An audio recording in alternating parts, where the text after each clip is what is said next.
persyaratan yang diminta oleh Prodi dan AK sudah selesai? Sudah. Publikasi? Semiliaritinya sudah? Sudah, Pak. Berapa persen skripsimu semiliaritinya? Siap 30, Pak. Tinggi banget. Itu batas maksimal itu? Iya, Pak. Kalau jurnalnya berapa? Kalau jurnal belum ini, Pak. Dari Prodi nggak ada arahan buat ini. Oke. Belum. Mata kuliah semua sudah beres? Siap, alhamdulillah sudah. Oke. Kamu sehat hari ini? Alhamdulillah. Berarti kita mulai ya. Sebelum kita mulai, tata cara aturannya adalah presentasi maksimal 15 menit. Nanti saya meniti 15 menit sudah selesai, saya stop. Habis itu dibahas oleh penguji pembahas Bu Dr. Widiana, kemudian saya, dan terakhir Pak Agustiono. Demikian aturan mainnya. Kemudian di dalam sebelum dimulai silahkan Anda berdoa, dan kita semua juga ikut berdoa semoga ujian skripsi hari ini dapat dimudahkan dan dilancarkan. Silakan berdoa.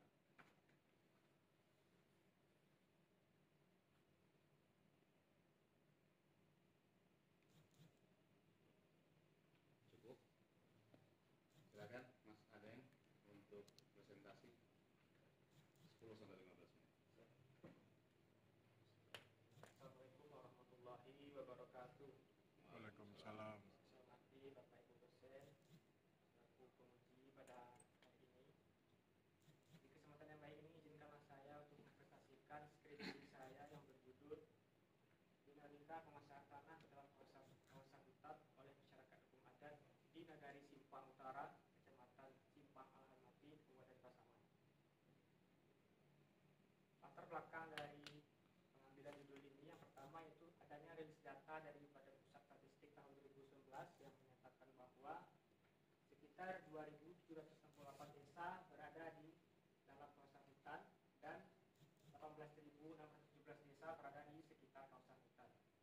Dari jauh, Menteri Lingkungan Hidup dan Kehutanan Ibu Siti Nurbaya pada keterangan persnya menyatakan bahwa secara keseluruhan terdapat 25.863 desa yang berada di dalam dan sekitar kawasan hutan dengan 9,2 juta rumah tangga. Persebaran desa tersebut berada di sebagian besar berada di Pulau Papua, Maluku, Kalimantan dan Sumatera, dan salah satunya ada di Nagari Simpang Utara. Di desa tersebut, hutan telah dimanfaatkan dan dikelola masyarakat secara turun-temurun dari masa lampau sebagai warisan dari nenek moyang untuk memenuhi kebutuhan hidup. Selanjutnya adanya kegiatan pengukuran kawasan hutan yang dilakukan oleh Kementerian Lingkungan Hidup menyebabkan tanah wilayah mereka dikategorikan sebagai kawasan hutan sehingga terjadi terhambatnya akses masyarakat sehingga memunculkan konflik. Selanjutnya ada dua rumusan masalah pada penelitian studi ini. Yang pertama yaitu tentang eksistensi masyarakat hukum adat Simpang Utara, dan kemudian proses pengukuran kawasan hutan dan solusi penyelesaian permasalahan tanah oleh kawasan hutan.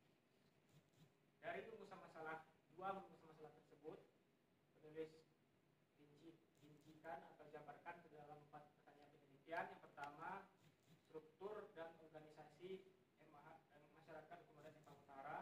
Yang kedua, sistem pengelolaan tanah oleh masyarakat hukum adat Simpang Utara. Yang ketiga, proses penetapan kawasan hutan sesuai peraturan perundang-undangan. Dan yang keempat, solusi dari pemasaran tanah dalam kawasan hutan yang telah ditetapkan tersebut. Berikut kerangka pemikiran bahwasanya masyarakat hukum adat di Nagari Simpang Utara tersebut ditinjau dari dua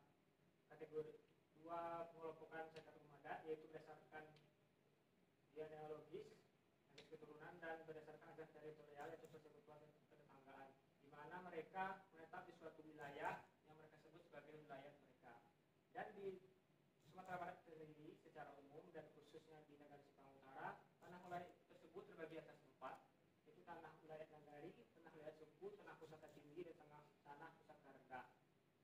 Kemudian di tanah wilayah suku tersebut ditetapkan oleh Kementerian Lingkungan Hidup sebagai kawasan hutan sehingga memunculkan terjadinya konflik tenurial, sehingga penelitian ini diteliti oleh peneliti untuk menemukan solusinya, yaitu melalui pola penyelesaian tanah kawasan hutan menurut Perpres 62 tahun 2023. Selanjutnya, format penelitian yang pada penelitian kali ini yaitu metode kualitatif dengan pendekatan deskriptif, yaitu dengan tujuan untuk mengetahui dan mengidentifikasi peristiwa yang terjadi sehingga dicari solusi penyelesaiannya. Lokasi penelitian di Nagari Simpang Utara. Kemudian jenis data yang pakai data kualitatif terdiri atas dua sumber, data primer dan data sekunder. Kemudian teknik dari pengumpulan data primer itu melalui observasi dan wawancara. Kemudian data sekunder, teknik pengumpulan datanya melalui studi dokumen. Kemudian teknik analisis data yang dipakai adalah teknik analisis data kualitatif dari Moleong. Yang pertama dengan skala awal seluruh data, reduksi dan abstraksi, penyusunan abstraksi. Yang keempat, mengelompokkan satuan informasi, dan yang kelima, penyusunan pernyataan. Berikut gambaran umum wilayah penelitian batas administrasi Desa Simpang Utara berdasarkan yang dikeluarkan oleh Pemda setempat, Pemda Kabupaten Pasaman. Nagari Simpang Utara terdiri atas 4 kejerongan, di mana kejerongan itu kalau di Pulau Jawa sendiri itu sama dengan dusun. Di mana penduduk Simpang Utara merupakan bagian dari suku Minangkabau. Sejarah dan eksistensi masyarakat hukum adat Simpang Utara tidak terpisahkan dari negari induknya, yaitu negari Simpang. Karena negari Simpang Utara tersebut merupakan pemekaran dari negari induk Simpang pada tahun 2023. Kemudian pemimpin adat terbesar pada negari Simpang Utara yaitu Datuk Putiah, Datuk Bandokayo, dan Datuk Batua. Suku yang mendiami nagari Simpang Utara antara lain suku Caniago, Piliang, Tanjung, Melayu, Mai, dan Melayu. Sedangkan untuk kondisi pertanahannya, di nagari Simpang Utara belum pernah diadakan kegiatan PTSL karena tidak mendapat persetujuan dari Nyai Mama. Kemudian untuk penggunaan tanahnya didominasi oleh hutan dan kebun atau ladang. Selanjutnya, berdasarkan konstitusi Undang-Undang Dasar 45 pasal 18B ayat 2 menyatakan kriteria pengakuan masyarakat hukum adat itu ada 4. Yang pertama, sepanjang masih hidup, sesuai perkembangan masyarakat, sesuai atau tidak bertentangan dengan prinsip NKRI, sesuai dengan apa yang diatur dalam undang-undang. Lebih jauh juga diatur dalam Undang-Undang Nomor 41 Tahun 1999 tentang kehutanan, bahwasanya masyarakat hukum adat itu masyarakat dalam bentuk paguyuban, adanya kelembagaan penguasa adat, adanya wilayah hukum adat, adanya peradilan adat, serta masih melakukan pemungutan hasil hutan untuk pemenuhan kebutuhan hidup. Nah, berdasarkan kriteria tersebut, penulis meneliti dan dituangkan dalam subbab yang ada di skripsi. Yang pertama, struktur masyarakat hukum adat Simpang Utara tersebut bersifat genealogis, yaitu menganut sistem kegerabatan matrilineal, yang artinya bahwasanya menempatkan perempuan pada kedudukan istimewa sebagai pewaris suku dan pewaris harta pusako. Juga kemudian berdasarkan teritorial dengan pucuk pimpinan adalah Datuk Putiah, yaitu teritorial di nagari tersebut. Perkawinan di luar suku dan materi lokal, artinya bahwasanya ketika dilakukan perkawinan, tempat tinggal ideal adalah yang laki-laki datang ke rumah pihak perempuan. Laki-laki dikenal sebagai mama di rumahnya sendiri, dan sumando atau orang datang di keluarga istrinya. Kemudian dalam kehidupan sehari-hari, dalam penyelenggaraan adat dan hukum adat, mereka berdasarkan filosofi adat bersandi syarat bersandi kitabullah, yang artinya bahwasanya adat berdasarkan syariat Islam yang bersediakan dengan kitabullah Al-Quran. Selanjutnya, organisasi masyarakat Simpang Utara dari yang terkecil yaitu adanya rumah tanggo, di mana pemimpin dari unit terkecil ini adalah suami. Selanjutnya di atasnya ada parit yang dipimpin oleh tungganai, di atasnya ada kaum atau jurai yang dipimpin oleh tungganai tertua. Selanjutnya ada suku yang dipimpin oleh seorang penghulu suku atau yang bergelar datuk. Selanjutnya ada nagari yang dipimpin oleh ketuakan, di mana dalam hal ini adalah Datuk Putiah. Selanjutnya, kerapatan adat Nagari Simpang merupakan suatu himpunan dari kumpulan para penghulu suku yang terdiri dari unsur pangulu, alim ulama, dan sajak pandai. Tugas dan fungsi wewenangkan Nagari Simpang yaitu memelihara kelestarian adat dan menyelesaikan permasalahan menyangkut sako dan pusako. Sako merupakan suatu warisan atas nama gelar. Misal datuk putih itu diturunkan, datuk putihnya itu yang diturunkan gelarnya. Kemudian pusako yaitu yang berwujud material. Selanjutnya, tanah wilayah di Negara Simpang Utara berdasarkan tingkatannya terbagi atas dua, yaitu tanah pusako tinggi dan tanah pusako rendah. Tanah pusako tinggi yaitu tanah yang diperoleh secara turun-temurun. Kemudian tanah pusako rendah adalah hasil pencarian dari orang tua di dalam ikatan perkawinan. Selanjutnya berdasarkan pembagiannya, tanah wilayah terbagi atas tiga, yaitu tanah wilayah nagari, tanah wilayah suku, dan tanah wilayah kaum. Berdasarkan kriteria tersebut, sampai sejauh ini Datuk Putih telah melaksanakan suatu langkah strategis upaya untuk memenuhi syarat deklaratif kriteria pengukuhan masyarakat hukum adat. Yang pertama yaitu melakukan pembenahan dan penguatan internal organisasi kepemimpinan lembaga Kerapatan Adat Nagari yang dibuktikan dengan pada tahun 2023 kan Nagari Simpang Utara terpilih menjadi juara harapan 1 se-Sumatera Barat dalam pelaksanaan kegiatan sehari-hari. Selanjutnya upaya pemetaan indikatif wilayah adat. Pemetaan masih bersifat indikatif, artinya melalui citra, belum dilakukan dengan pengukuran foto batas karena keterbatasan anggaran dan waktu. Kemudian inventarisasi aset yang berada dalam naungan hutan. Berikut merupakan peta indikatif batas wilayah adat Negara Simpang yang penulis temukan di kantor kan tersebut. Selanjutnya masuk ke masalah yang kedua, yaitu tahapan pengukuhan kawasan hutan diatur dalam Undang-Undang Nomor 41 Tahun 99 Pasal 15 bahwasanya kegiatan pengukuhan kawasan hutan terdiri atas 4 kegiatan. Yang pertama, penunjukan kawasan hutan yang menghasilkan SK Menteri Kehutanan tentang penunjukan provinsi atau parsial kabupaten atau kota. Tahapan kedua yaitu penataan batas yang menghasilkan berita acara tata batas. Langkah ketiga itu pemetaan kawasan hutan. Dan yang keempat, penetapan kawasan hutan tentang penetapan kawasan hutan yang telah tenggelam. Kegiatan penetapan kawasan hutan tersebut dikelompokkan menjadi berdasarkan fungsinya. Ada 3, yaitu hutan konservasi yang terdiri atas hutan suaka alam, cagar alam, dan suaka bakaran satwa. Kawasan hutan pelestarian alam yang terdiri dari taman nasional, taman hutan daya, taman wisata alam, kemudian taman buru. Selanjutnya ada hutan lindung, hutan produksi yang terbagi atas 2, yaitu hutan produksi tetap dan hutan produksi dapat dikonversi. Berdasarkan wawancara dan studi dokumen yang peneliti lakukan, bahwasanya pada sampai dengan tahun 2020 di Provinsi Sumatera Barat telah dikukuhkan kawasan hutan seluas 2.226.843 atau sama dengan 54,07% dari total luas provinsi. Kemudian untuk Kabupaten Pasaman sendiri telah dikukuhkan kawasan hutan sebesar kurang lebih sebesar 264.057 hektar atau sama dengan 66,88% dari luas kabupaten. Implikasi pengukuhan kawasan hutan di Simpang Utara dilakukan oleh Kementerian Lingkungan Hidup menyebabkan yang pertama, masuknya tanah wilayah Datuk Putih ke dalam kawasan hutan suaka alam dan hutan lindung. Kemudian terbatasnya akses dalam memanfaatkan tanah wilayah.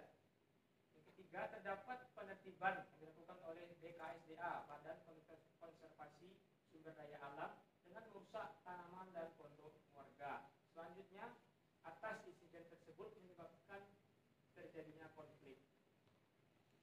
Berikut merupakan penampakan dari tanaman warga dan pondok kebun yang dirusak oleh pihak BKSDA. Foto diperoleh dari masyarakat yang kebunnya dirusak oleh pihak BKSDA. Berikut merupakan peta indikatif. Berikut peta indikatif batas wilayah adat Negari Simpang. Peta tersebut penulis buat berdasarkan overlay dengan peta wilayah adat yang ada di kantor kami tersebut dengan hutan, dengan penetapan kawasan hutan yang penulis peroleh dari Kementerian Lingkungan Hidup dan Kehutanan. Bahwasanya terdapat warna ungu dan warna hijau, di mana warna ungu tersebut merupakan kawasan hutan suaka alam dan yang warna hijau merupakan kawasan hutan lindung. Dan pada bagian warna merah yang ditandai merupakan lokasi dari penertiban yang dilakukan oleh BKSDA Provinsi Sumatera Barat. Selanjutnya, luas penguasaan tanah dalam kawasan hutan terdiri atas dua kategori apabila dipakai batas administrasi berdasarkan versi Pemda atau batas tanah ulayat versi dari masyarakat tersebut. Kebun dalam hutan lindung seluas 257 hektar di batas administrasi dan ketika digunakan batas tanah ulayat seluas 364,2 hektar dan penggunaan tanah kebun dalam kawasan suaka alam 255,6 hektar jika menggunakan batas administrasi dan jika menggunakan batas tanah ulayat seluas 368,6 hektar. Kemudian juga terdapat sawah, penggunaan tanah sawah yang masuk ke dalam kawasan hutan lindung seluas 19 hektar. Kemudian berdasarkan penelitian yang saya lakukan di lokasi tersebut di Negari Simpang Utara, terdapat fakta penguasaan tanah dalam kawasan hutan. Bahwasanya yang pertama, tanah merupakan tanah wilayah kaum Betuk Putih. Belum ada penyerahan kepada masing-masing anggota kaum. Artinya masih berada di pengawasan dan pengelolaan dari Betuk Putih. Yang kedua, penguasaan tanah hanya berdasarkan tabu atau petuah adat, tidak ada bukti otentik. Artinya penguasaan tanah dari Betuk Putih tersebut jika dipadukan dengan hukum positif Indonesia masih bersifat verbal, belum ada bentuk surat menyurat. Kemudian luas wilayah adat pada peta indikatif melebihi batas administrasi. Kemudian yang keempat, tidak ada fasum atau fasos dalam kawasan hutan kecuali prioritas kabupaten. Kemudian penulis juga mengoverlay kawasan yang memanfaatkan masyarakat tersebut dengan RT RW Kabupaten Pasaman, di mana memang sebagian berada di kawasan hutan lindung, akan tetapi sebagian juga peruntukannya memang untuk perkebunan dan tanaman lahan kering. Dari fakta penguasaan tanah dalam kawasan tersebut, penulis memberikan rekomendasi atau dalam penyelesaian masalah ini juga hasil dari wawancara dengan petugas Dinas Lingkungan Hidup dan Kehutanan bahwasanya jikalau tanah Datuk Putih tersebut berada di hutan suaka alam, maka rekomendasi yang tepat yaitu kemitraan konservasi. Kemitraan konservasi terbagi atas dua, kemitraan konservasi dalam rangka pemberdayaan masyarakat dan kemitraan konservasi dalam rangka pemulihan ekosistem. Selanjutnya, jika tanah tersebut berada di kawasan hutan lindung, maka dapat dilakukan dengan program perhutanan sosial, di mana program perhutanan sosial yang cocok menurut penulis yang pertama yaitu hutan desa atau hutan kemasyarakatan atau hutan adat.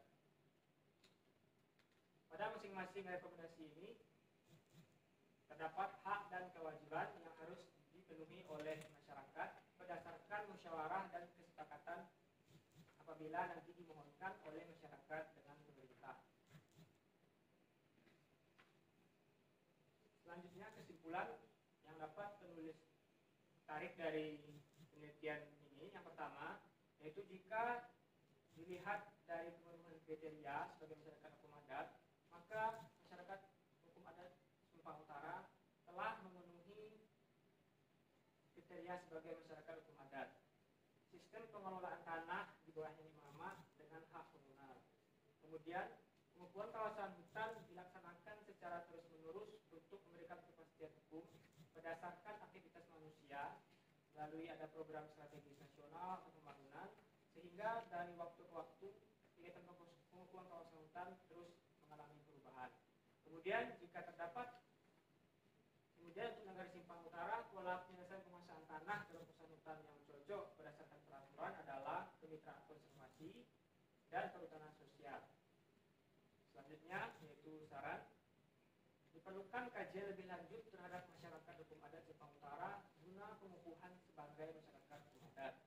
Kemudian, pengukuhan kawasan hutan hendaknya memperhatikan keberadaan dan partisipasi masyarakat dalam kawasan hutan. Penyelesaian penguasaan tanah dalam kawasan hutan harus segera diselesaikan guna mencegah dan meminimalisasi konflik yang lebih besar di kemudian hari. Sekian hasil presentasi dari peneliti. Lebih dan kurang mohon maaf. Wassalamualaikum warahmatullahi wabarakatuh. Waalaikumsalam. Terima kasih Mas Adeng. Waktunya melebihi. Sudah saya ingatkan kamu cepat. Lewat 4 menit. Kurang dikit. Oke. Terima kasih sudah dipresentasikan hasil penelitian. Saya kira saya langsung saja menyerahkan kepada Bu Widi untuk membahas, menguji hasil penelitian Adeng Kurni. Ya, silakan Bu Widi. Baik, terima kasih Pak Ketua Sidang. Mohon izin Pak Aris. Bismillahirrahmanirrahim. Assalamualaikum warahmatullahi wabarakatuh. Waalaikumsalam warahmatullahi Selamat pagi, wabarakatuh. salam sejahtera. Saudara peneliti, Adeng Kurnia. Butuh minum dulu nggak? Ini pakai ini boleh? Ya, sini. Ada Bu, ada. Minum dulu boleh? Silakan minum.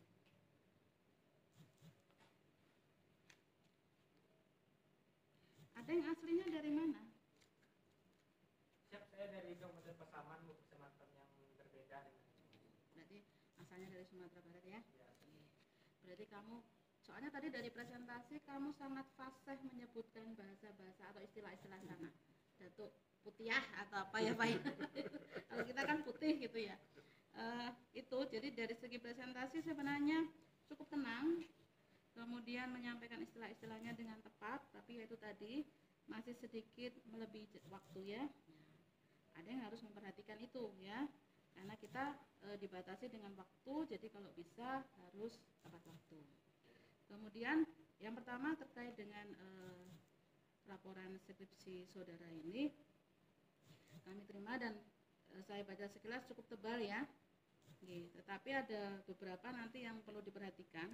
Pertama terkait tata tulis biasalah masih ada 1-2 yang kita temui nanti perlu perbaikan ya. Kemudian yang cukup banyak dan cukup mencolok bagi saya adalah di halaman 57 D terkait dengan bab 6 pengukuhan dan penyelesaian penguasaan tanah dalam kawasan hutan. Itu ada banyak tulisan di situ yang kamu cantumkan, tapi kalau menurut hemat saya kok ini lebih pas masuk di tinjauan pustaka. Kamu bicara tentang apa itu misalnya konservasi begitu-begitu ya. Pengukuhan kawasan hutan menurut peraturan ini kan sudah ada nih. Kecuali kamu bicara begitu tapi dalam konteks aplikasinya di kasus kamu pengukuhannya seperti apa begitu. Tapi kamu ini kan lebih banyak bicara literatur ya. Mengutip ini, mengutip itu berarti cocoknya masuk di tinjauan pustaka. Dan saya cek di tinjauan pustaka memang kamu belum membahas itu. Iya kan? Iya. Makanya kemudian ada slot kosong di bab 2 tetapi kamu isi di bab 6. Ini enggak pas posisinya. Nanti perlu dipindahkan ya. Baik. Kemudian ada hal juga yang cukup mencolok bagi saya. Ini kasus ini sudah lama atau baru deh? Kalau kemarin puncaknya itu bulan Agustus tahun 2023 Bu. Setelah adanya penertiban ini dilakukan PKSDA. Ini kan dirusak ya tentu masyarakat nggak terima langsung protes. Jadi sampai itu penyelesaiannya di kantor camat Bu. Kalau mulai kasusnya sudah puluhan tahun lalu? Iya, kalau untuk masuk dalam masa hutannya udah lama Bu. Tapi kemarin puncaknya itu Bu. Jadi kemarin itu ada mediasi dari kantor camat sampai Datuk Putihnya pun turun tangan. Ya. Karena menurut saya kamu tidak cukup menjelaskan nih posisi kasusnya seperti apa. Kamu hanya menjelaskan, kamu sangat bagus ketika menjelaskan bagaimana masyarakat hukum adat Nagari Simpang apa deh? Simpang Utara bagus sekali, lengkap sekali, ya. Tetapi ketika bercerita kasus saya kok agak bingung gitu loh. Itu, jadi ada ruang kosong yang perlu ada yang perhatikan untuk diisi, ya. Oke, nanti untuk tata tulis nanti bisa dilihat, termasuk juga tadi ada beberapa hal yang perlu dipindahkan atau letaknya tidak pas. Sekarang saya mau bertanya. Oke, Adeng sudah aslinya dari Sumatera Barat, jadi terkait dengan masyarakat hukum adat dan tanah ulayatnya pasti sudah sangat familiar ya. Oke. Kalau menurut Adeng, masa depan masyarakat hukum adat itu masih akan ada atau akan hilang? Karena di dalam undang-undang kita sendiri pun tidak secara tegas nih mau melindungi. Gimana menurut Anda? Jadi itu Bu, menurut saya mungkin perlahan-lahan akan pudar, akan hilang. Jadi mungkin tinggal nanti budaya-budayanya aja Bu. Misal pernikahan, budaya kostum misalnya kan, atau di acara adat. Sesuai dengan ini Bu, wawancara berdasarkan kita mungkin melihatnya tanah gitu. Saya menanyakan kepada Datu itu Bu yang punya tanah ulayat. Menurut Bapak gimana pendapat Bapak tentang PDSL? Dan Datu itu sendiri mengatakan kayaknya kalau ke depan semua tanah disertifikatkan, yang artinya sudah milik pribadi, maka tanah ulayat tersebut lama-kelamaan akan hilang. Jadi kami akhirnya kurang dihargai oleh anak keponakan. Jadi kamu termasuk yang percaya bahwa hukum adat, masyarakat hukum adat suatu saat akan hilang ya? Sudah hilang. Termasuk dengan hukum adatnya. Ini untuk yang maksudmu untuk yang pendaftaran tanah ini tadi terkait dengan ulayat apanya? Kan tanah ulayat ada beberapa jenis ya tadi kamu sebutkan. Oke. Baik mana? Yang bagian mana? Jadi kan kalau tanah ulayat itu Bu sebelum disertifikatkan masih milik bersama kan Bu, ada nagari, suku dan kaum. Nah, kalau dia semakin kecil, maksudnya semakin punya pribadi itu tanah kaum kan keluarga sehingga misalnya ada 3 orang PKK. Terus nanti ketika didaftarkan atas nama 1 orang, hilang berarti dia tanah sebagai ulayat kaum. Iya Bu, hilang dia. Tanah ulayat yang lain?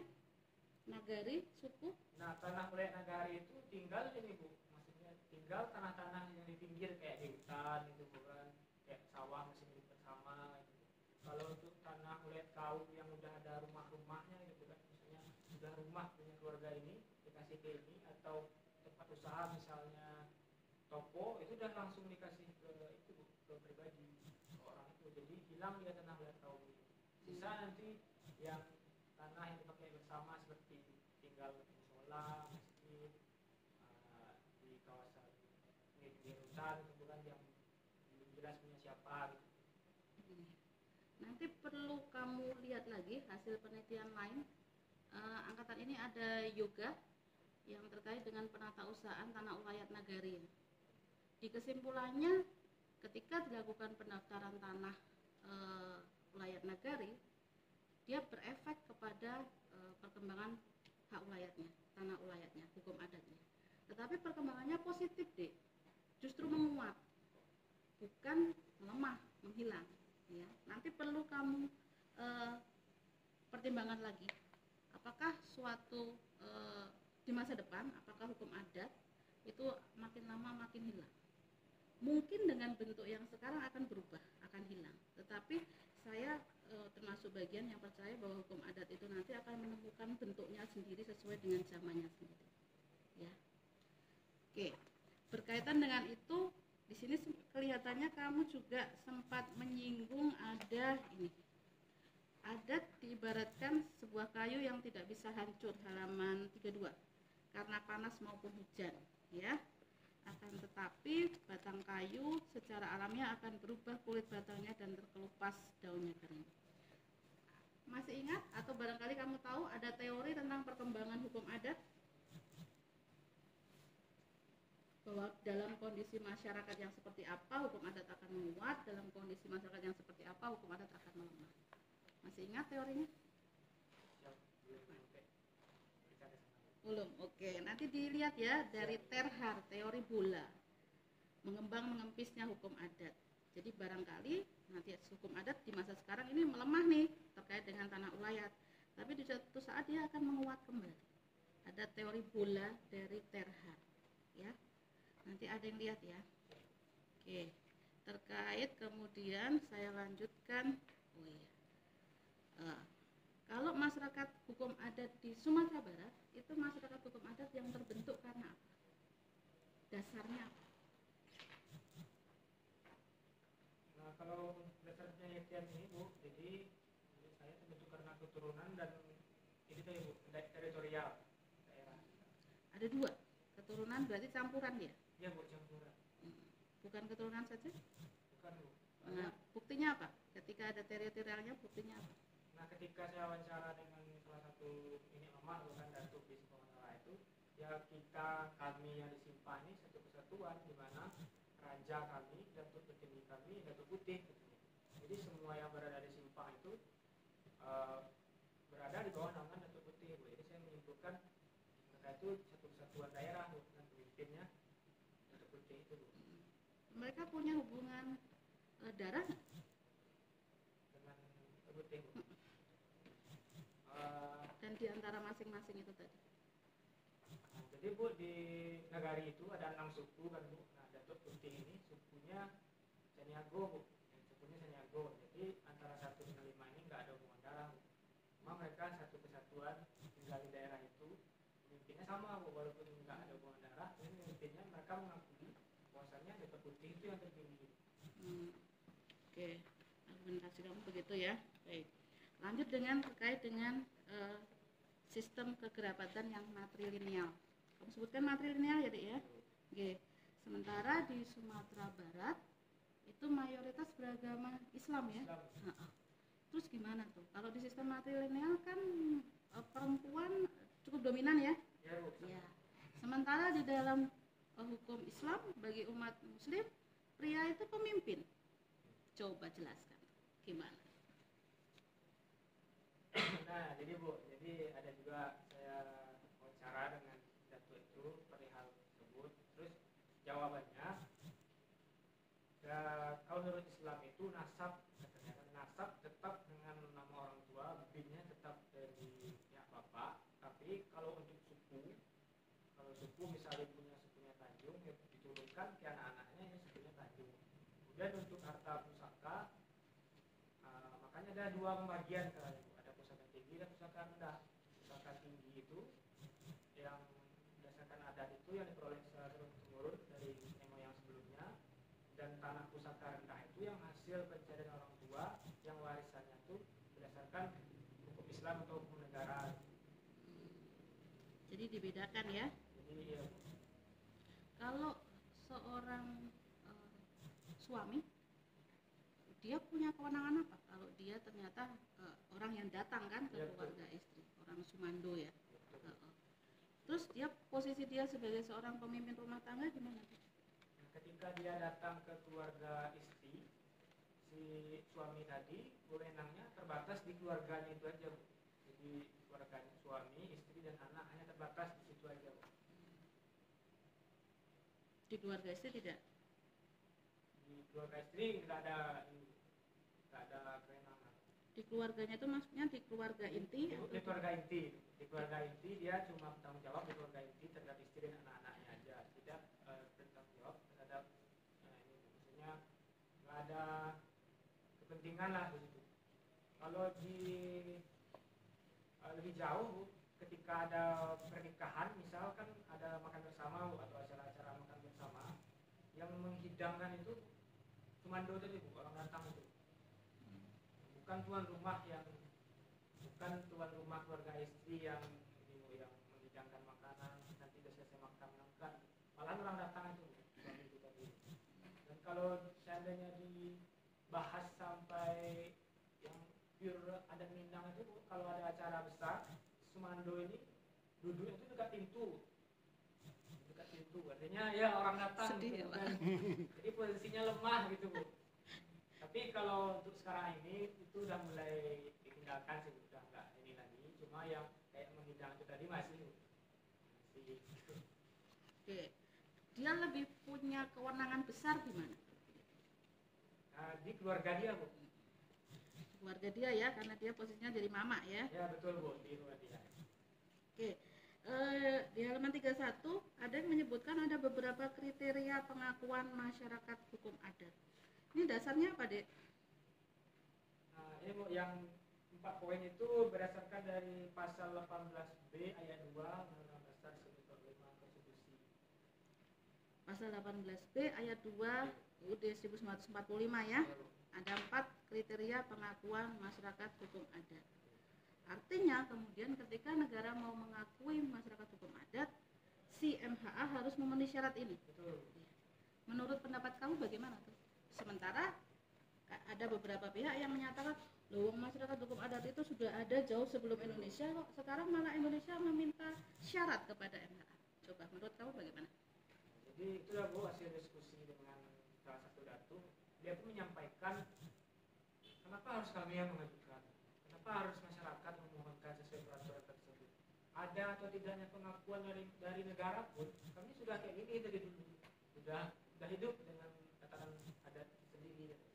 Jadi menurut saya mungkin sebaiknya pemerintah sebagai regulator dan pelaksana turut aktifnya dari pemerintah, kemudian pemerintah yang membantu menjembatani dari masyarakat hukum adat tersebut untuk memenuhi persyaratan-persyaratan tersebut.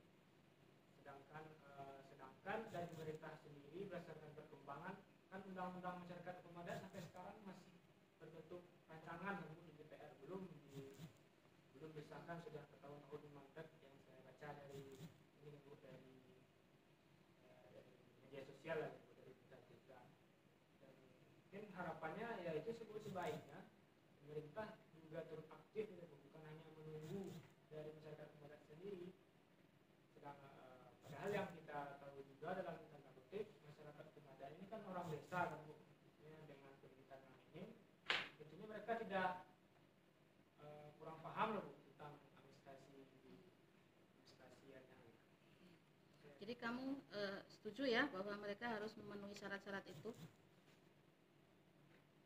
Menurut saya setuju Bu, tapi ketika pemenuhan itu ya didampingi gitu kan, dibantu gitu, bukan dilepas gitu aja gitu. Karena itu kan salah satu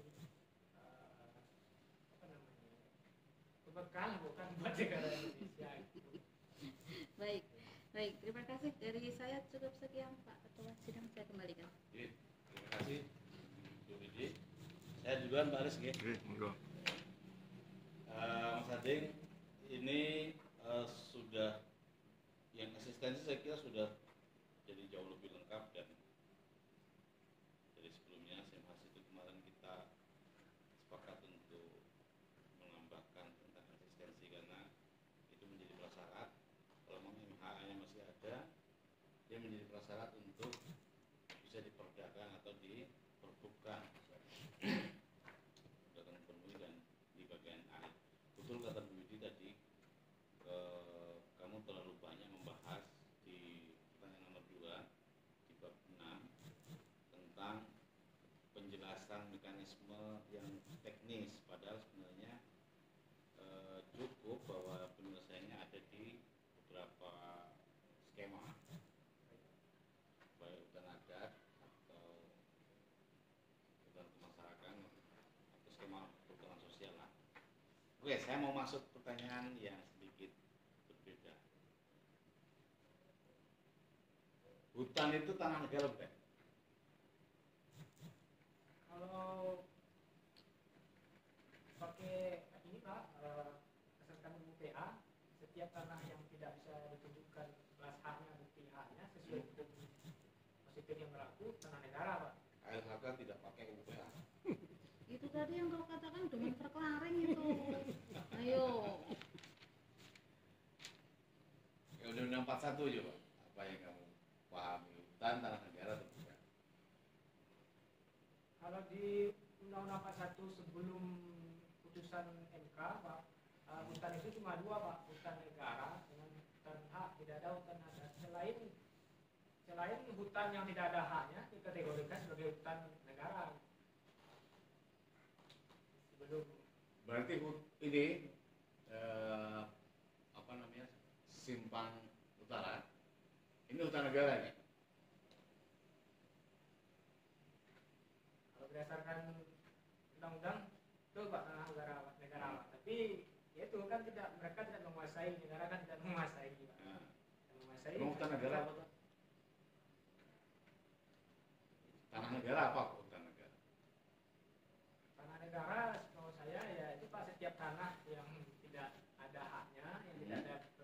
penguasanya itu dikategorikan sebagai tanah negara. Kalau tanah aset, Kalau tanah aset, mungkin tanah yang telah ini Pak yang telah ada haknya menjadi aset dari baik itu aset negara atau perseorangan atau pedagang hukum. ini aset atau bukan? Nah, kalau berdasarkan keadaan di lapangan, fakta penguasaan, memang dikuasai masyarakat, menurut saya itu termasuk aset dari wilayah Datuk Putiah. Tambah berundet lagi ya.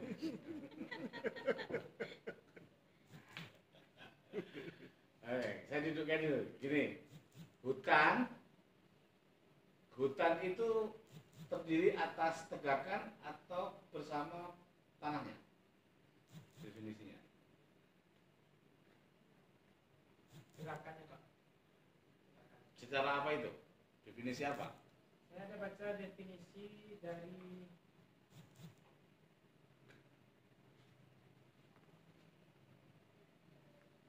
ini Pak, dari studi literatur dari Didi Suharjito, bahwasanya hutan itu suatu ekosistem yang bercirikan banyak, bercirikan banyak dan padanya pohon di tempat yang luas dengan tinggi tertentu dan beragam karakteristik dari hutan tersebut, termasuk ikan, satwa liar yang ada di dalamnya. Tanahnya masuk nggak? Ya, menurut dia jalan.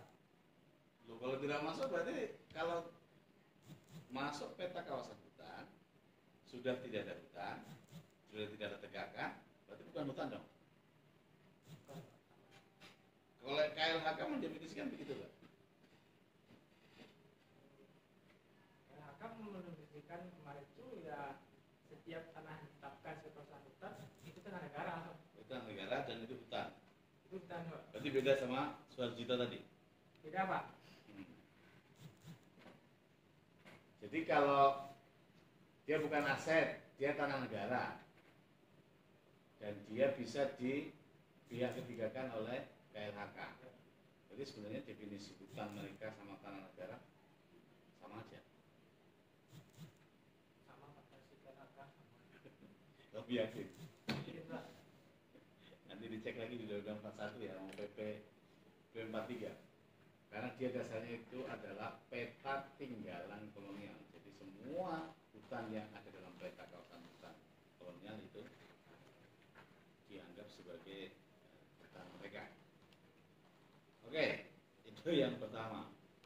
Yang kedua, saya mau menyambung pertanyaan Bu Widi tadi terkait tentang sebenarnya saya belum terlalu paham konsep matrilineal di dalam tanah. Bukan warisan non tanah ya, tanah spesifik di Simpang Utara itu seperti apa? Nenek mama itu tidak memberi tanah kepada laki-laki atau bagaimana? Betul Pak. Jadi konsep hak komunal tanah wilayah itu sebelum dia misal ketika mau bikin sertifikat ada persyaratan alas haknya itu namanya surat persetujuan kaum. Nah, surat persetujuan kaum itu seperti silsilah Pak, silsilah. Jadi siapa aja yang ada di silsilah itu semuanya wajib mengetahui dengan memberikan tanda tangan. Ketika itu sudah lengkap, maka bisa diserahkan kepada atas nama yang memohon Pak.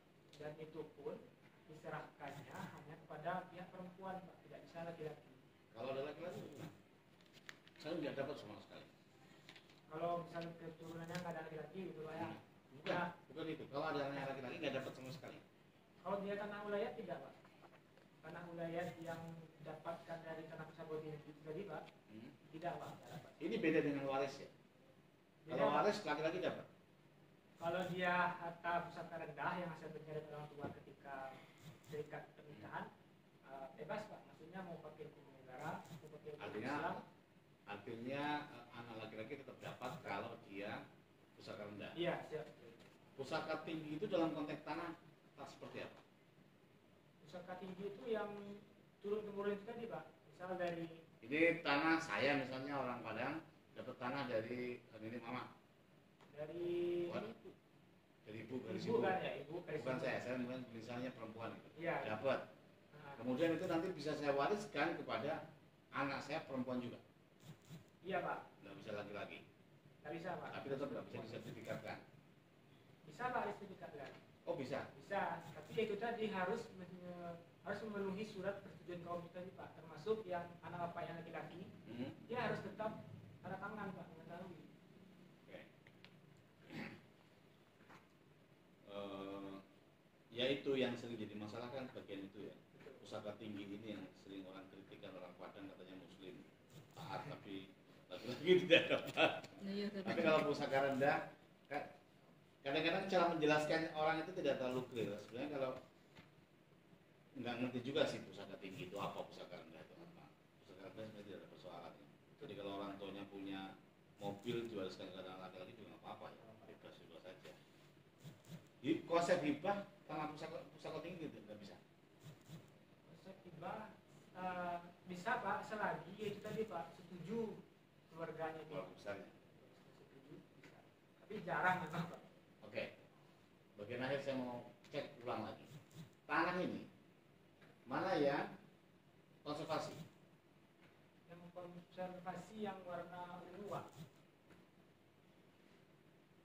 Oke. Yang lindung? Yang lindung hijau Pak. Tidak ada HPK sama sekali. Nggak ada Produksi. Pak. Nggak ada. Di Nagari ini nggak ada HPK Pak. Yang ada HPK di Nagari sebelah. Berarti penyelesaiannya tidak bisa dengan hutan adat. Nah ketika dia hutan adat Pak, dia harus memenuhi persyaratan yang itu tadi Pak. Dia harus dikukuhkan dulu, sementara ini dikukuhkan saja belum gitu kan Pak. Jadi menurut saya bisa Pak, tapi butuh waktu gitu Pak. Enggak, yang sekarang sudah dikukuhkan yang sebelah mana?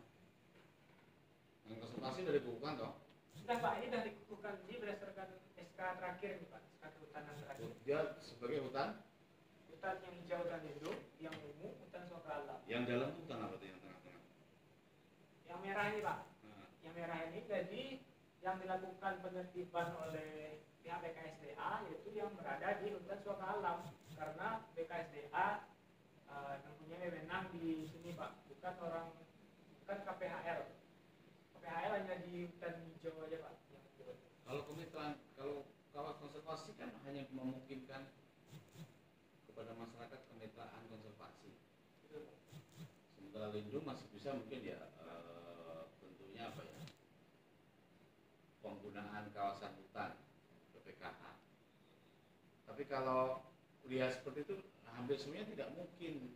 Hutan desa tidak bisa, hutan adat tidak bisa.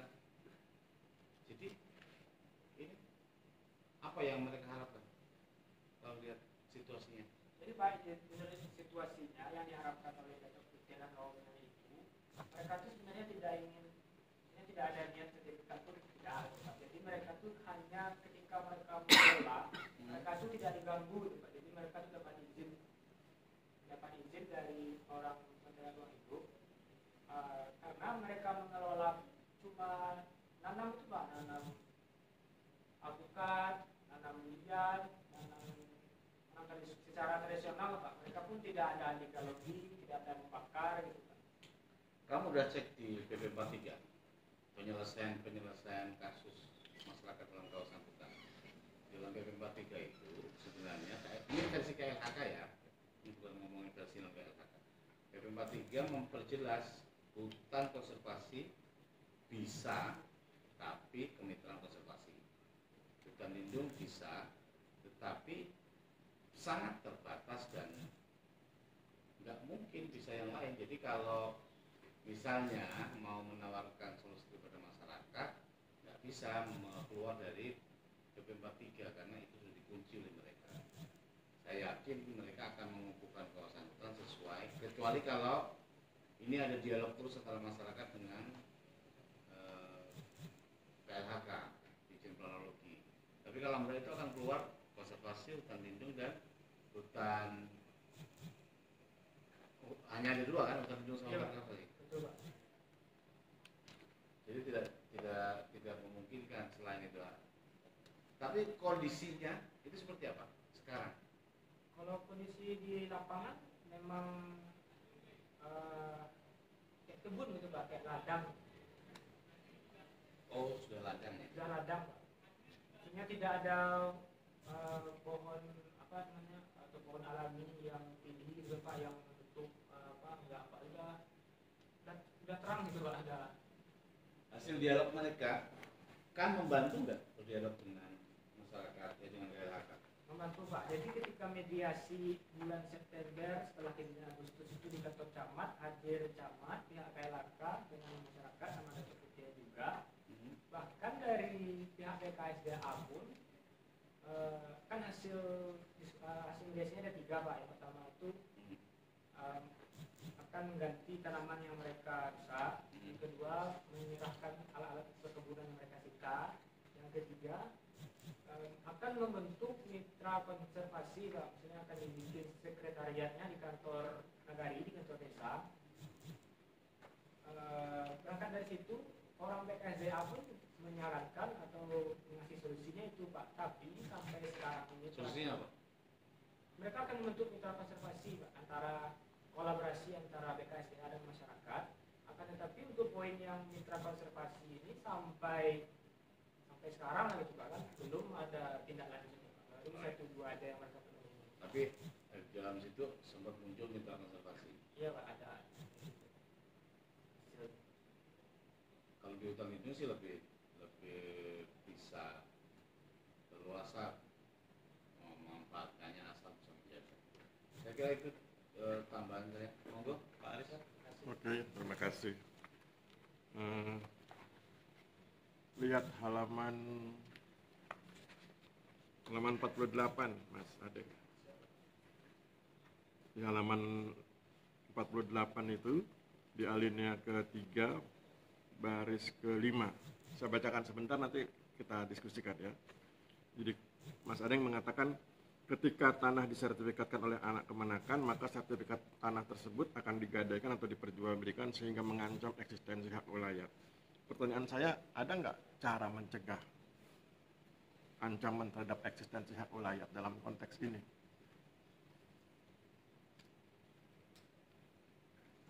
Baik Pak. Itu yang berkaitan dengan sertifikat itu tanah ya Pak. Jadi di Nagari Simpang Utara tersebut tanahnya kan ada 3 Pak, tanah wilayah Nagari, tanah wilayah suku, tanah wilayah kaum. Nah untuk pensertifikatan atas nama pribadi yang di tanah wilayah kaum, menurut saya itu rasa-rasanya sudah nggak bisa Pak. Maksudnya kan dia itu kan langsung disertifikat atas nama pribadi dan seketika itu hak wilayahnya hapus gitu kan Pak, soalnya sudah milik perseorangan, kecuali di tanah wilayah Nagari dan di tanah wilayah suku. Sebab tanah wilayah Nagari itu seperti musola, masjid dan sumber daya alam cadangan sekitar hutan yang itu masih milik bersama Pak. Itu rasanya sulit untuk diberikan hak pribadi. Berarti ada cara untuk mempertahankan eksistensi hak wilayah. Betul Pak. Dalam konteks Siap, ada, Pak. Sehingga kemudian pesimisme kamu tentang masyarakat hukum adat berkurang tuh. Siap. Ya, jadi kamu kan tadi pesimis tuh menghadapi masa depan masyarakat hukum adat. Oke, lihat halaman 70. Halaman 70 alinea kedua itu yang ada kriteria itu. Saya bacakan baris ketiga. Sesuai dengan kebutuhan lingkungan dan sosial ekonomi masyarakat setempat. Oke. Pertanyaan saya, apakah kawasan hutan di Nagari Simpang Utara itu sudah sesuai dengan kebutuhan lingkungan dan sosial ekonomi masyarakat setempat? Berdasarkan penelitian Pak dan wawancara dengan masyarakat yang tanahnya ditertibkan, menurut mereka tidak Pak. Karena ketika pelaksanaan tahapan kegiatan pengukuran kawasan hutan tersebut, mereka tidak pernah diberitahu, tidak pernah ada sosialisasi, dan petanya pun misal di print misalnya yang gede ditaruh Nagari pun tidak Pak. Jadi mereka pun tidak dilibatkan dan tidak tahu Pak.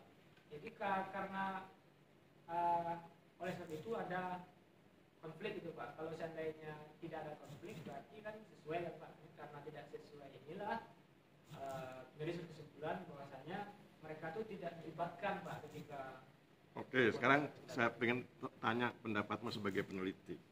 Ketika seseorang beralasan tidak tahu dalam perspektif hukum, apakah ia bisa dimaklumi atau tidak tahu itu sebagai alasan? Kan di dalam hukum kan ada asas tuh. Apakah ketika kamu bilang, oh saya nggak tahu, itu bisa dimaklumi? Tidak, Pak. Berarti kan nggak salah ketika ditertibkan. Ya? Nggak salah, Pak. Terus apa pembelaanmu ke masyarakat? Kalau kamu bilang nggak tahu, nggak bisa jadi alasan, karena dalam hukum semua orang dianggap tahu.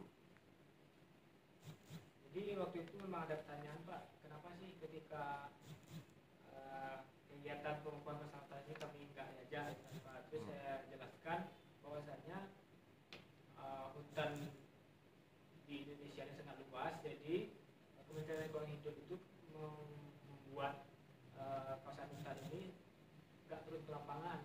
Maksudnya kadang cuma tempat-tempat tertentu, mereka lebih banyak kerja di analisis citra, gitu, Pak. Citra dia mungkin tutupannya yang lebat itu diberikan sebagai hutan lindung. Dan itu pun saya baca juga sesuai dengan apa yang ada di webnya Kementerian Lingkungan Hidup, bahwasanya kawasan hutan itu pertama kali diterbitkan pada tahun 74 itu.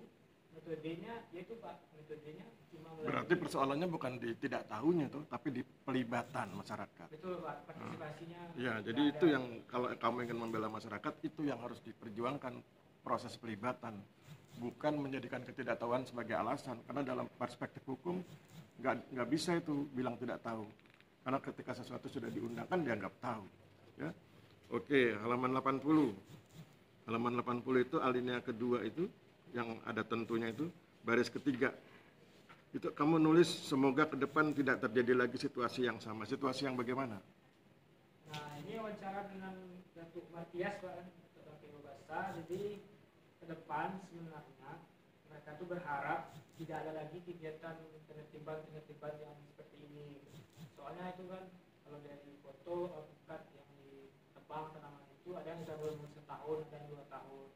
Nah, sementara pihak BKSDA-nya hanya mengganti bibit yang kecil, Pak. Jadi mereka tuh sudah rugi waktu untuk tumbuhnya tanaman gitu kan, Pak. Terus juga adanya konflik itu.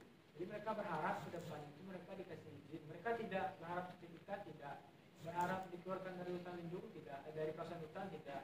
Mereka hanya ingin ketika mereka mengelola, mereka ada rasa aman, Pak. Tidak diganggu, tidak ada lagi penertiban. Berarti mereka ingin diakui sebagai pemilik atau penggarap. Diakui sebagai penggarap. Nah, kalau mereka ingin diakui sebagai penggarap, berarti mereka sudah menggugurkan niatnya untuk mendapatkan hutan adat. Kan harusnya ini hutan adat. Kalau MHA-nya terpenuhi sesuai dengan konstitusi, harusnya ini kan hutan adat tuh. Kalau tuntutan idealnya kan begitu. Tapi kalau kemudian mereka hanya meminta semacam hak garap, mungkin nanti wujudnya tadi kemitraan itu ya, itu kan berarti sudah, kalau gitu nggak usah pakai hak adat, nggak usah pakai hutan adat. Itu bentuk kekalahan negosiasi atau kemenangan negosiasi? Saya pikir itu kekalahan negosiasi tuh. Karena kemudian tawarannya menjadi lebih lunak. Oke, terakhir halaman 100, kamu kasih judul huruf C itu hutan adat. Kamu bisa nggak buat kesimpulan optimis atau pesimis itu jadi hutan adat? Kalau optimis apa alasannya, kalau pesimis apa alasannya?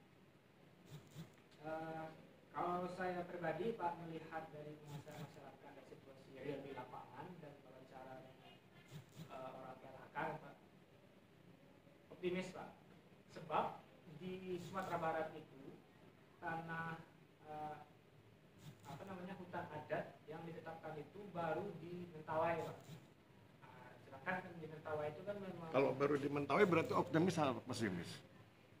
Sumatera Barat yang luas itu, iya, hutan adatnya baru ada di Mentawai loh, berarti kamu bla bla bla gitu. Nah, itu bla blanya itu pesimis atau optimis? Ya, saya yang optimis dulu, Pak, ya. Jadi waktu itu orang KLHK-nya bilang, Pak, dan kami sudah ada target tahun 2024 untuk hutan adat selain Mentawai yang sedang dikerjakan di kabupaten sebelah, Pak. Baru dikerjakan. Ada oportunitas di situ ya. Ya, Pak. Oke, saya pikir cukup. Terima kasih. Saya kembalikan ke Pak Nasir. Oke, terima kasih Pak Aris. Oke, sudah cukup saya kira Mas Adem. Saya minta untuk keluar sebentar. Kita biar berdiskusi untuk finalnya ya. Masukkan di sistem aja Pak Nasir nilainya. Ya, Pak, saya mau sampaikan ini. apa namanya, ya mau nilainya mau dikasih A atau enggak. Jadi kesepakatan Bapak Ibu semua. Jadi monggo, kalau A artinya memang layak, skripsi layak atau tidak menurut jenengan semua dapat A. Artinya kalau memang ini layak, artinya nilainya bisa disesuaikan A gitu. Karena yang kemarin kan belum 84. 84 lah, ini kira-kira layak atau tidak untuk dikasih A. Itu usul saya gitu Pak. Gimana? Bu Widi dulu. Aku salah membimbing, takutnya nggak terlalu subjektif. Tapi sebenarnya yang paling tahu malah Pak Aris. Karena Iya, Pak Aris membimbing. Tadi kan tanya tentang optimisme dia dan kelemahan negosiasinya itu. Tadi kan makanya aku cecar dengan dia sekedar tidak diganggu, itu kan berarti kan negosiasinya menjadi semakin lemah dan peluang untuk menjadi hutan adatnya menjadi lemah. Nah kalau dia tahu kesalahannya di situ, berarti kan dia sudah paham fakta lapangannya. Nah kalau dia paham fakta lapangan, saya pikir layak dapat A. Tapi itu kan menurut saya. Iya, Monggo. Pak, memang begitu. Mbak Widi gimana? Kalau saya sih dari segi anunya Mas, temanya Pak, saya suka temanya Pak. Artinya dia mengangkat di daerahnya dan ini memang sedang mendapat perhatian cukup besar terkait dengan hak wilayah. Terkait kurang lebihnya yo biasalah masih seperti itu. Kalau saya sih masih oke Mas A. Oke, Oke. sepakat ya, kita kasih A. Masalah nilai berapa yang nanti totalnya 55 ke atas. 85 ke atas. Yang Oh, iya. sepakat, maka kita kasih A. Oke. Tulis dulu ya biar administrasi. Iya. Tadi saya sudah ngasih merah sih Pak Aris. Iya, Bu Widi sudah.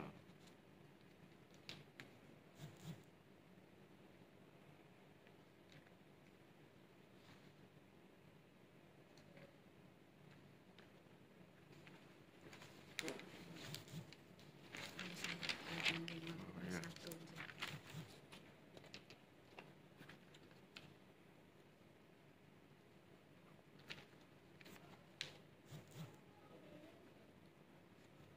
Sudah fix Pak Nasir? Sudah. Soalnya masih kedip-kedip di HP saya. Sudah.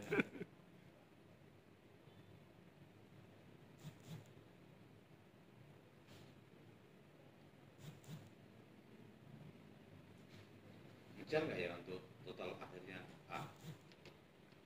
Pak Aris harus agak tinggi. Coba dilihat kan sudah ada di kalau di rumus sudah Oh, iya. keluar langsung. Kejar, Pak 85,09. Oh ya Sudah, udah Pak. cukup. Oh, iya. Sudah dapat A.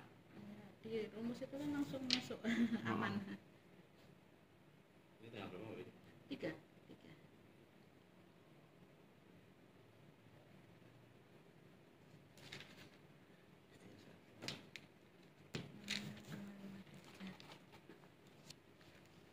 Nilai akhirnya 85,09.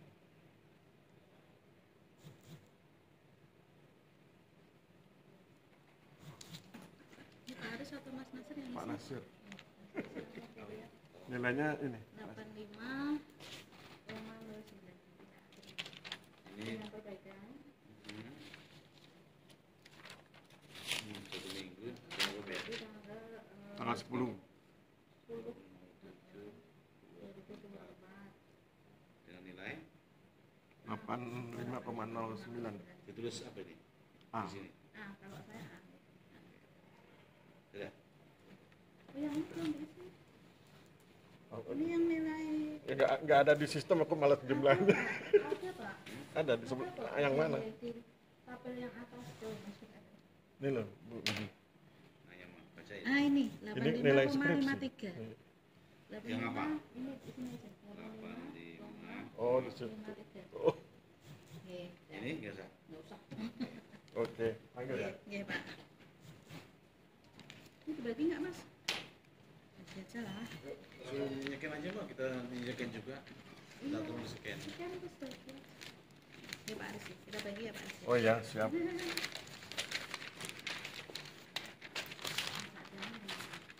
Oke, Mas Ade, kita udah berdiskusi dengan beberapa catatan dan komentarmu serta kemampuanmu untuk mempertahankan nilainya. Kita sepakat kamu layak untuk mendapatkan nilai A. Jadi saya bacakan berita acaranya ya. Hari ini Rabu 3 Juli 2024 telah menempuh ujian skripsi atas nama Ading Kurnia NIM 02933334. Hasil ujian dinyatakan lulus dengan beberapa catatan tentu saja, perbaikan dengan nilai ujian skripsi A. Jadi nilai gabungannya antara seminar hasil sama ujian skripsi total dapat 85, sekian. Demikian untuk berita acara yang saya bacakan. Selanjutnya saya kira mungkin ada sepatah kata petuah dari Pak Aris. Bu Widi aja. Bapak pembimbingnya. Aku nggak ngerti. Monggo singkat saja Pak, 1 menit. Pokoknya semangat aja. Oke, Pak Widi silakan. Apa ya Dek ya? Kalau saya sih harusnya ini Pak Aris, kan beliau yang mendampingi kamu nih. Kalau saya sih begini Deng, bahwa ke depan ini ketika setelah kamu selesai dari sini itu sebenarnya tantangan terbesar kamu kan dunia nyata, dunia kerja itu yang jadi tantangan kamu. Jadi jadilah orang yang menunjukkan versi terbaik, ya. Meskipun dinilai banyak orang masih belum, tapi paling nggak kamu berusaha maksimal di semua bidang. Semoga karir kamu juga ke depan jadi lebih cerah lagi, banyak tawaran-tawaran, kemudian juga kamu maaf saya nggak tahu tugas belajar ya. Oke ya, kalau tugas belajar wajangannya lebih singkat. Semoga karir kamu makin cemerlang, yang pasti sukses tidak hanya di karir tapi juga di keluarga, dan terutama jaga nama baik diri sendiri, nama baik alma mater, keluarga ya, karena ya itu tadi sampai ke depan nanti di belakang nama kamu sudah ada STR-nya dari mana? Dari STPN. Jadi harus dijaga semuanya. Sukses ya buat adanya. Oke, saya nambahin dikit, karena kamu sudah tugas belajar ya. Di kantor itu bekerja benar aja belum tentu selamat. Jadi hati-hati. Iya. Hati-hati, banyak sekali ranjau di kantor pertanahan. Itu yang pertama. Yang kedua, selama 4 tahun kita berinteraksi, mungkin saya punya salah, mohon dimaafkan, dan kami semua mungkin wakil Bapak Ibu semua turut senang dan selalu mengucapkan selamat. Semoga sukses dan kurang lebihnya demikian. Kamu mau menyampaikan sesuatu? 1 menit? Silakan. Baik, Bapak, Ibu, Pak Haji, Bu Widi, Pak Asyono, ucapkan terima kasih atas waktunya. Pak Aris tadi menunggu lumayan lama, setengah jam. Terima kasih Bapak.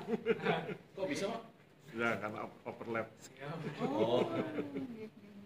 Juga terima kasih kepada Pak Asyono, mungkin pemimpin satu dari awal Sempro, Semhas sampai sekarang Bapak, mungkin kita bergaul 3 bulan 4 bulan ini. Saya ucapkan terima kasih dan mohon maaf bila ada salah kata. Pak Nazir juga ataupun bahas, dan Ibu Bibi yang masuk sebagai penguji cukup membantu Ibu.